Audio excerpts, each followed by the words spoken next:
Hi, this is Dr. Ted Lin. Today is March 17th, 2020. Happy St. Patty's Day. Sorry, I haven't been able to update a whole lot. I was working for the last 48 hours at my usual shift. So just want to kind of cover a few things today. Kind of Colorado testing and updates in terms of what's going on with testing here in Colorado. Also wanted to talk about kind of current case numbers in Colorado, US, and how we track. I had posted a tracking in terms of a curve with Italy compared to us a few days ago. So a few days has passed, so we'll see how closely the numbers track, if we are slowing down or if we're actually right on target with Italy or busting past Italy, unfortunately, if that is the case. And also we'll take a look at what's going on over there in Italy, and I think kind of what's going on over there from a medical perspective is what has a lot of people worried. And we'll also kind of talk about kind of what we're doing here on our side in terms of our medical systems, and also kind of what the potential impact may be, and also economic impacts. And I also just wanted to share kind of our personal experience over the last few days, just because COVID has actually impacted our family a little bit closer than we had anticipated. So we'll just kind of go over all of those. And also, if you like these videos, please hit the like button and subscribe. It gives me an idea of what content is useful, and when you hit like and subscribe, it does improve the YouTube algorithm, so this video does get out. So if you do think that these videos are helpful, please go ahead and hit the like button, subscribe.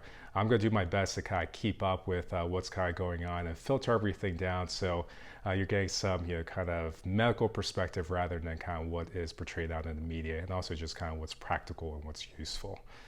So let's kind of talk about real quick in terms of Colorado testing. We do not have enough tests, and I think this is just all over the country. At this point, again, there's a lot of different institutions, a lot of different rules. I think, we haven't quite gotten it down because it's just so free-flowing. Everything is changing.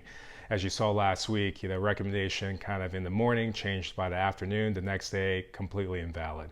So at this point in Colorado, we are only testing for COVID if we anticipate hospitalizations. In Colorado, the drive-through testing is still going on. It is not going on in Denver. It's on and off. They have focused out on Telluride as well as Steamboat, because that is our mountain areas are kind of what's been hit. Now, lots of travelers obviously coming to Colorado to ski during the ski season, and guess what? When it's cold, you're packed into the same bars, same restaurants. So there's not a lot of social distancing, as you guys all know. So we're having a problem up in our mountains, and the numbers are starting to show that it's starting to escalate quite quick. So Governor Polis went ahead and pretty much ski resorts got shut down the last few days. They actually took unprecedented measures. I couldn't even believe it when I heard it. They pretty much kicked all visitors out of the mountain areas. So I think tomorrow, right, or today was the last day. Pretty much, if you did not live up there, they wanted you out. So hotels, short-term rentals, Airbnbs, everything. So they're getting everybody kind of out of here. So that's really something. So they're doing drive-through screenings right now in Telluride and Steamboat. I think they might bring it back to Denver, but at this point, they want to get some more data to see how much COVID is out there in our mountain communities. And that's what's going on. We have 183 cases that's positive here in Colorado. That's been escalating and growing quite quickly. I think every 2 to 3 days, that number doubles. So we're probably within the next kind of week or so, our numbers are probably going to be in the thousands. We've had 2 hospitalizations and 2 deaths. One of the deaths, both of them are older individuals, and one of the deaths is from a long-term care facility, and that I think is going to be a problem because long-term facilities, again, communal dining, not a lot of social distancing, usually the same kind of aides helping everybody out. So we'll have to keep a close eye on that long-term care center and kind of see what happens. I think, unfortunately, there's a good possibility that might, what happened in Seattle in that nursing home may also happen in our long-term care facility. So let me kind of pull the phone off the tripod, and let me just kind of show the numbers in terms of what's been going on with us versus Italy. I had that graph. God, I forgot who I pulled it off from, but it was floating around the internet. It was a good example. I pulled it off just to kind of show the curve. So hang on for a sec. Let me kind of pull the camera off the tripod, and then I'm going to do this all together. I'm just going to point my phone to the computer, and then that way you could see my scrolling real quick, and we could kind of see what's going on with the numbers. Okay, I'm back. So this is the graph that we saw a few days ago. So this was, I think I posted 3 days ago. That was the last time I had a post. So if you kind of look at back on the 14th, our cases was about 2,800.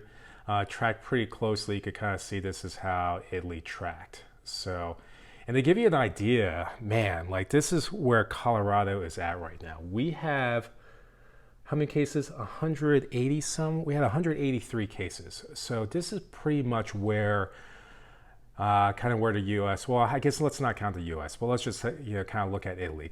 Because Italy pretty much had one epicenter, right? They had kind of up in the north was kind of when this started. So I think, Colorado may track pretty well with Italy, and hopefully, God, I hope that isn't the case. But we have 183 cases right now. So that's 1, 2, 3, 4, 5, 6, 7, 8, 9, 10, right? 11, 12. I probably could have just looked at the dates. I didn't quite notice that. But really, in 2 weeks, we're looking at probably about 4,000 cases in Colorado. So I think these numbers are going to go pretty quick, right? And hopefully with, kind of the quarantines and whatnot, we're going to be able to flatten out that curve. But you could kind of see Colorado right now, man, take a look at that. We're tracking with what Italy and US was on this graph. So we'll have to keep a close eye on where Colorado tracks from there. So if you look at United States versus Italy right here, okay, kind of this is the 17th would be right around here. So Italy back in 3/6 was at about 4,600. So if we go to, this is the live update. This is coronavirus kind of cases. It's a live update. So you could kind of scroll down here, and when you look at the cases, 6,500 as of today. So if you go back right here, 46, right? This would have been kind of where today would have been. So we're actually tracking ahead of what Italy was. So I think this is something that we all have to be really conscious of. I've just heard a lot of kind of bitching and moaning about all this quarantine and everything shutting down. We are tracking ahead of Italy, okay? And that's a problem, okay? So let's just we'll kind of go over some of these numbers later. But just real quick, Italy, they're having a lot of issues, and because, obviously they're a democracy, they're in the European Union, we get a lot more information from them because it's a free press. So I have not been watching the news at all. I've been too busy. I don't know. The last few times I watched, the coverage wasn't all that great. So I haven't really been watching, but you could kind of see, the cases are really kind of going up. I think last week was right at 100,000. You kind of see here active cases, right? So this is the amount of active cases. Good news is active cases, right? This is actually a lot more than the 80% that was mild. Right now, 94% was tracking mild symptoms. Only 6% is serious or critical, which means that they're in the hospital. Now, the closed cases, 90,000 is closed. 82,000 have recovered. That's pretty good, right? But this is what we want to kind of keep an eye on. So the mortality for closed cases is 9% right now. And I think that's pretty significant, right? So kind of resolved cases, there's 9% mortality. So I have to kind of keep an eye on that. So I won't be on this chart anymore. You guys can go ahead and kind of look it up. It's on Worldometers info/coronavirus. Someone's been kind of tracking this. You could see again, Chinese cases kind of going down. Their active cases are only at 8,000, right? Our active case down here, we're catching up. So they've been able to flatten their curve and they've been able to treat, and their cases are coming down, and they're also trying to restart their economy. So they're going to start opening up their, kind of loosening up their quarantine, opening up their factories. So that's going to be a blueprint. We're going to have to keep a close eye on what's going on with China to see if they're able to, kind of restart their country in a way without coronavirus cases shooting upwards. But it looks like, they're not having a whole lot of new cases. So that's looking pretty good. Korea looks like it's kind of slowed down a little bit. They've had a lot of good testing, a lot of tracking. And we'll talk about that a little bit kind of in the next few episodes. But you can see Italy, lots of new cases, right? Total deaths. I mean, it's starting to skyrocket. The other thing I want you guys to kind of take a look at is total cases per million. So China was able to keep it down to 56 cases per 1 million population. So, early on, people were like, oh my God, there's not that many, cases in China compared to their total population, which is true. But again, we might talk about this in another video, but they really had unprecedented lockdowns. I mean, if you think that we're doing a lot, China was a heck of a lot more aggressive than we've been. So we'll talk about that in another video. And looking down here, Italy, again, 520 cases per 1 mil. So that might be kind of going up, right? This is Spain's numbers, Germany's numbers. US, we are at 20. So what's kind of going on here, right?